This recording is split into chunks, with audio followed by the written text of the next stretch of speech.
Kalau masalah selingkuh berarti kita membahas tentang kesetiaan, penyelewengan, penyalahgunaan kepercayaan. Kenapa terjadi selingkuh? Kenapa ada orang kedua, orang ketiga? Kenapa ada Will? Assalamualaikum warahmatullahi wabarakatuh. Teman-teman, jika pada kesempatan sebelumnya saya sempat bertemu dengan Bang Martison, yang pada kesempatan video yang lalu beliau menjabarkan tentang perspektif beliau bagaimana memandang wisuda yang terjadi pada saat ini. Di kesempatan kali ini dengan topik yang berbeda, saya juga ingin meminta kembali pandangan beliau. Bang Martison, akhir-akhir ini kita disuguhkan dengan tayangan-tayangan berita yang banyak memberitakan tentang perselingkuhan. Seolah-olah kasus perselingkuhan ini tidak asing lagi didengar di telinga, dipandang oleh mata kita, begitu maraknya pemberitaan. Saya rasa ini menjadi sesuatu hal yang ada konotasi negatif juga ketika kita terlalu banyak mengkonsumsi berita-berita seperti ini. Bisa jadi dengan berita seperti ini, anak muda ataupun orang-orang yang sudah menikah merasa pasangannya tidak lagi setia, pasangannya selingkuh karena saking banyaknya pemberitaan ini, saking tingginya kecurigaan. Dan juga mungkin ada orang yang fobia terhadap pernikahan karena ia takut akan diselingkuhi oleh pasangannya. Dan kita rasa apa sebenarnya yang juga terjadi pada masyarakat saat ini. Terlepas dari pemberitaan tadi, tentu kita lihat tergerusnya moral-moral masyarakat saat ini. Pasangan-pasangan muda, apa seharusnya yang benar-benar kita benahi dalam kehidupan berumah tangga, dalam kehidupan bergaul di lingkungan sosial, supaya hal-hal seperti ini terutama tidak terjadi secara dunia real. Kedua, tidak banyak pemberitaan yang seperti ini. Tanggapannya, Bang Martison? Baik, bismillahirrahmanirrahim. Assalamualaikum warahmatullahi wabarakatuh. Waalaikumsalam warahmatullahi. Ini agak berat nih masalahnya nih ya, masalah perselingkuhan. Saya bukanlah pakar selingkuh. Satu yang harus digarisbawahi. Yang kedua, mungkin berhubungan dengan permasalahan selingkuh ini, kita juga menitik beratkan kepada hubungan ya. Iya. Hubungan itu tentu terjadi antara satu dan yang lainnya, satu orang dan satu pilihannya dia. Nah, kalau masalah selingkuh berarti kita membahas tentang kesetiaan, penyelewengan, penyalahgunaan kepercayaan. Tiga hal ini sebagai poin utama yang berhubungan dengan perselingkuhan itu. Kenapa terjadi selingkuh? Satu yang perlu kita pahami, apa yang menyebabkan selingkuh itu terjadi? Jadi ada unsur sebab akibat. Kenapa selingkuh terjadi? Penyebabnya itu apa? Akibatnya itu perselingkuhan. Penyebabnya apa? Maka kita harus cari penyebabnya apa sehingga terjadi perselingkuhan itu. Artinya dalam hidup ini kita tidak boleh pura-pura, apalagi untuk menentukan pasangan.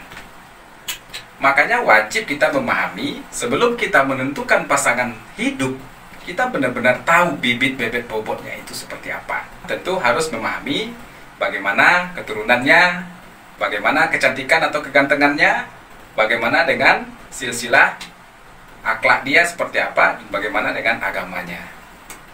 Nah, dan ada poin-poin lain tambahan untuk menentukan pasangan. Sehingga kalau kita hanya berpedoman kepada kecantikan dan kegantengan, kita nggak tahu walau alam bisawab terjadi kecelakaan, tergores kecantikannya atau kegantengannya, cacat seumur hidup, memang tidak kita inginkan. Kalau landasan cinta itu, hubungan itu hanya karena kecantikan dan kegantengan, maka hubungan akan rusak. Yang kedua, selain dari kecantikan dan kegantengan, memang kecantikan dan kegantengan itu modal, tapi bukan modal utama. Modal pertama, nah itu harus dipahami nih, bukan modal utama, tapi modal pertama. Karena memang yang dilihat namanya mata memandang, tentu nengok yang indah, ya enak dipandang mata. Tapi ada yang lebih penting dari itu, yaitu ilmu, intelektual. Nah, intelektual ini juga tidak cukup. Banyak orang yang cantik, ganteng, dan intelektual bagus bercerai juga. Kenapa? Karena masih ada modal kurang. Apa modal yang kurang? Adab, etika, attitude, akhlak. Dia berteman itu CS itu semua. Kalau dia cantik dan ganteng tidak mempunyai adab, 2 hari, bahkan hari itu bisa bercerai. Kalau cantik, ganteng, kemudian ilmu pengetahuannya tinggi, tapi tidak mempunyai adab, tidak punya akhlak yang bagus, lambat laun akan bercerai. Kenapa? Akan terjadi kepalsuan. Jadi perselingkuhan itu muncul karena adanya kepalsuan. Pura-pura, pura-pura baik. Pura-pura itu berarti tidak menjadi diri sendiri. Kalau tidak menjadi diri sendiri, maka itu akan sulit dan rumit. Pencitraan. Apakah namanya itu pencitraan atau kepalsuan dalam bersikap, itu sulit untuk bisa bertahan. Kenapa? Kita tidak jadi diri kita sendiri. Kalau kita tidak jadi diri kita sendiri, maka kita akan menjadi orang lain. Ada role model yang kita ambil sebagai tauladan. Itu boleh, tapi kita tidak boleh menjadi dia. Jadi seperti dia boleh kita belajar, tapi kita tak akan pernah bisa menjadi dia. Karena dia ya dia. Kita boleh meniru, mengambil kebaikannya. Kalau kita meniru 100% itu tidak bisa. Bahkan kembar identik pun tidak sama. Pasti ada perbedaan dari suara mungkin, atau suaranya sama. Tanda tangan mungkin, atau tanda tangannya sama. Cara menulisnya, cara berbicaranya, sikapnya, tahi lalat, yang satu mempunyai tanda, yang satu tidak. Itu kembar identik. Nah, jadi perselingkuhan tadi itu disebabkan karena adanya kepalsuan, kepura-puraan, tidak adanya kejujuran.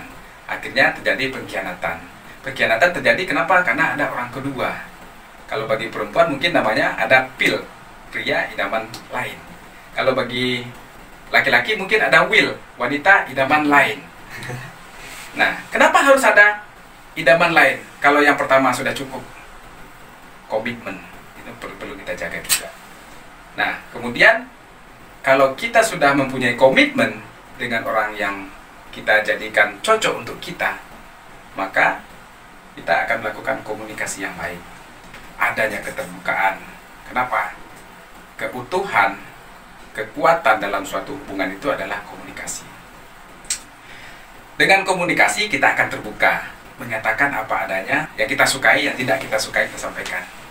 Kemudian dengan komunikasi itu akan muncul pengertian. Karena kita sudah tahu dengan komunikasi yang kita lakukan, terjadi pengertian, akan naik setingkat lagi dengan pemahaman. Kita paham. Paham itu tidak hanya sekedar tahu, tidak hanya sekedar mengerti. Di atas dari pemahaman itu ada pengorbanan.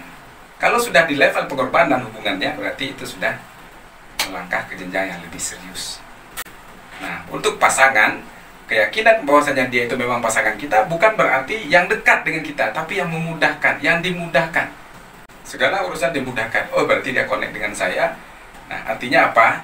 Yang menjadi pasangan kita itu adalah cerminan dari hidup kita. Dia pasangan saya, cerminan dari saya. Kita tengok cermin, Martison, kau ini siapa? Mau nyari siapa? Dan kau bagaimana? Nah, tentu kita mengukur bayangan. Semua kita lihat dari cermin itu. Maka, si inilah cocok untukmu. Kalau kita sudah memahami itu, kedua-duanya sama memahami, maka tidak akan terjadi perselingkuhan. Perselingkuhan itu terjadi karena tidak adanya komunikasi yang bagus antara satu dengan yang lain dalam berhubungan. Bagaimana cara menghindari perselingkuhan? Katakan apa adanya, tidak ada kepura-puraan. Namanya dalam kehidupan, pura-pura itu cuma bisa bertahan 2-3 hari, 2-3 bulan, 2-3 tahun. Habis itu kandas. Kenapa? Kita tidak jadi diri kita sendiri. Kenapa ada orang kedua, orang ketiga? Kenapa ada will, pill? Kenapa? Karena ada kecenderungan yang tidak kita miliki dari orang yang kita punya. Kenapa nggak dikomunikasikan? Lakukan komunikasi, nggak akan terjadi perselingkuhan. Kita sudah menentukan itu pilihan hidup kita. Ya sampaikan dong, nggak perlu disampaikan ke si A, ke si B, yang lain-lain.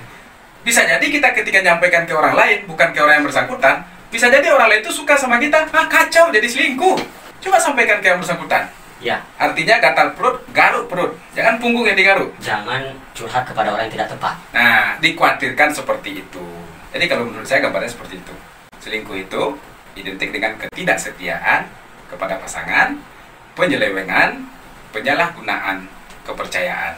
Ingat, ketika kita berikan kepercayaan atau memberikan kepercayaan, sama dengan kita menorehkan atau menuliskan sesuatu kata di kertas. Dan itu akan sulit dihapus. Atau sama dengan kita meremukkan kertas, itu akan sulit kembali utuh. Atau sama dengan kita diberikan kepercayaan untuk menjaga cermin, kemudian retak, kena batu dan sebagainya, itu nggak bakalan bisa utuh seperti sedia kala. Meskipun bisa dilem dan dengan berbagai cara, tapi tidak akan seperti aslinya. Makanya penting di dalam melakukan hubungan, terutama hubungan rumah tangga, wajib melakukan komunikasi dua arah. Gak usah lama-lama, 5 menit sebelum tidur komunikasi lah. Secapek apapun, sebanyak apapun kegiatan kita, pasti kita punya waktu 5 menit sebelum tidur. Sampaikan besok kegiatannya apa, tadi bagaimana, dan lain-lain. Apa yang perlu kita sampaikan, apa yang perlu kita jaga. Dan semua tidak dirahasiakan. Dan juga tidak semua yang harus kita sampaikan. Apalagi seorang laki-laki, sebagai pimpinan keluarga, sebagai pimpinan rumah tangga, tentu dia juga mempunyai batas-batas mana yang perlu diketahui oleh istrinya, mana yang tidak. Kemudian, jangan khawatir dengan handphone. Tak perlu di password. Kita semua suami, istri, keluarga, anak. Tak apa di password. Nah, kalau tidak penting gak usah dilihat juga. Kalau hanya ingin menimbulkan sakit hati, menambah kecurigaan. Kenapa? Karena potret kita itu adalah apa yang kita lakukan. Orang lain kita juga berpikir seperti yang kita lakukan. Kalau saya prinsip tidak. Orang lain memikirkan seperti apa ke saya tidak memikirkan orang lain seperti itu. Tapi saya akan tetap berjalan sesuai dengan role saya. Nah, kalau tidak sesuai berarti salahnya dia, ekspektasi dia sendiri. Mungkin ekspektasi yang dipasangkan ke saya terlalu tinggi. Terus dia kecewa, ya urusan dia. Itu dia punya masalah, bukan saya punya masalah. Mau suka atau tidak suka itu dia punya masalah, bukan saya punya masalah. Nah, jadi kaitannya ke sana. Kenapa? Perselingkuhan itu berhubungan dengan emosional. Dan ada goresan nafsu juga di dalam. Kenapa? Mencari yang lain karena tidak puas dengan yang satu. Kenapa ada dua? Kenapa ada dua? Kenapa pilihan itu selalu ada 2, 3, dan sebagainya? Karena tidak cukup di yang satu. Kalau cukup di yang satu, ngapain harus ada yang 2? Tapi kalau seandainya ada 2, saya akan memilih yang nomor 2. Yang namanya pilihan saja jatuh ke yang nomor 2. Namanya juga pilihan, satu di antara 2. Kamu pilih yang mana? Saya pilih nomor 2. Kenapa? Ya pilihan. Tapi kalau cuma satu, nggak bakal ada pilihan. Nah, kenapa harus ada 2 kalau bisa satu? Betul tidak? Dan tidak akan ada selingkuh. Kemudian untuk merawat supaya tidak ada perselingkuhan itu, perbaharui cintanya dengan cara kita mungkin kembali seolah-olah seperti pengantin baru. Banyak cara lah pokoknya. Jadi kalau kau udah keluarga, saya kasih tips dan triknya. Jadi saya rasa seperti itu. Oke, kalau ada yang ingin kurang dipahami tentang selingkuh tadi. Terima kasih Bang Martison. Yang jelas kita pahami bahwa pernah ada lagu tak selamanya selingkuh itu indah ya. Tak selamanya. Semoga kita tentu sangat berharap kasus-kasus ini tidak terjadi lagi dan Allah Subhanahu Wa Taala menjauhkan kita dari hal-hal yang seperti ini. Mungkin sedikit saya nambahkan. Jadi kalau masalah jodoh, pasangan dan sebagainya, saya adalah tipikal orang yang tidak pernah mau menanyakan kepada orang, kamu udah nikah belum? Umurmu berapa? Kok belum juga? Nikahlah, udah tua juga. Orang seusiamu udah punya anak. Ya. Kenapa saya nggak mau bertanya seperti itu? Karena urusan jodoh Allah yang ngatur. Dengan saya bertanya, kamu kapan nikahnya? Sama dengan pertanyaan, kamu kapan matinya? Karena jodoh rezeki, kematian Allah yang nentuin. Jadi kalau kita nanya, kamu kapan nikahnya? Kamu kapan matinya? Sama kan? Artinya apa? Kan kekuasaan Allah itu. Jadi ini bisa menjadi tips untuk orang yang bertanya. Nah, bahkan terkadang orang jadi sungkan pulang kampung, ketemu dengan orang-orang sekampung dengan dia, teman-teman seusia dia, dan dia masih jomblo. Mungkin bisa jadi dia jomblo fisabilillah. Artinya bertahan untuk mendapatkan yang halal sehingga dia jomblo. Kita nggak tahu loh pilihan orang. Pas bilang jomblonya tajam kok. Nah, jadi kita tidak boleh memberikan judgment kepada orang lain. Kita nggak boleh ngejudge. Ya, kita berpikir positif saja. Justru sebaiknya kalau saya ketemu, kita nggak perlu menanyakan kapan kamu menikah dan sebagainya. Kalau saya ketemu, gimana usahanya? Apa aja usahanya sekarang? Itu akan menimbulkan semangat. Kamu kerja di mana? Kalau dibilang nganggur, terus kita menjauhkan diri dan sebagainya. Bagi saya tidak. Nganggur itu juga bagian dari pekerjaan. Mencari kerja itu pekerjaan. Nah, caranya gimana? Jaga komunikasi kita dengan teman, dengan orang yang kita kenal, dengan saudara, dengan keponakan. Jangan tanya kapan nikah, kapan punya anak. Itu menggores dalam hati. Yang ditanya itu gimana? Apa saja usaha sekarang? Bagaimana bisnisnya? Jadi kalau menurut saya, tapi kalau nggak menurut, konsepnya kembali. Juga nggak apa-apa. Ini menurut saya. Nggak menurut ya juga nggak masalah. Seperti itu. Itu menurut beliau. Kalau kita menurut juga nggak apa-apa. Tapi saya rasa sebagian besar, bahkan hampir 100% ya, ada benarnya juga apa yang beliau sampaikan. Tentu bagi diri saya sendiri dan bagi kita semua tentunya ini adalah sebuah nasihat dan juga sebuah hal yang pasti jadi pembelajaran, perenungan. Demikian saja, banyak input dan banyak value saya rasa yang saya dapatkan ketika datang ke sini. Terima kasih Bang Martison tentang sama-sama. Mudah-mudahan bermanfaat. Wassalamualaikum warahmatullahi wabarakatuh. Waalaikumsalam.